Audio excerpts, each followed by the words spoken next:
台湾常见的10种手机维修，你有遇到过几种？教你省钱不被骗，赶快收藏，以免要用找不到。第10名，电池老化。如果手机发现蓄电变差，或者重开机后发现电池百分比跳动 ，iPhone 电池健康度低于80，就是电池必须更换的警讯。第9名，手机不能充电。常见可以区分3种情况：1、电池上充电板发生问题；2、充电孔故障，这是要更换尾插排线；3、主机板故障，针对主机板充电 IC 和线路做检修。第8名，电源休眠键。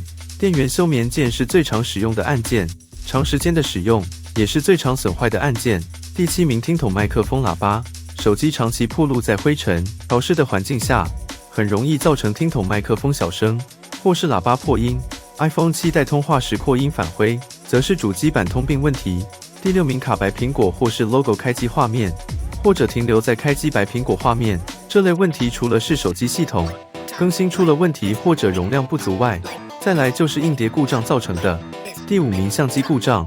新款手机有不少支双镜头或3镜头手机，我们维修时常会遇到的故障情况，例如一个镜头可以使用，另一个镜头无法开启，或是拍摄时有黑点入尘，这是 iPhone 典型的相机故障。第4名，指纹辨识或 Face ID 失效。iPhone 手机遇到这类故障问题，大多是使用者不小心将手机淋到水，造成点阵晶片短路或烧毁。第3名，手机不开机，只能确认手机是否还可充电外，几乎无法再做什么，还在保固期内，建议原厂维修。已过保固期，可以专业人士维修进行检测。第2名，泡水受潮。因进水程度与电解质不同，对线路损坏程度也不同，因此受潮建议还是要先做主，主要是手机一直重复开机，基板清洁跟维修后再开机，否则就算能开机，线路受到侵蚀后，还是会有部分功能丧失。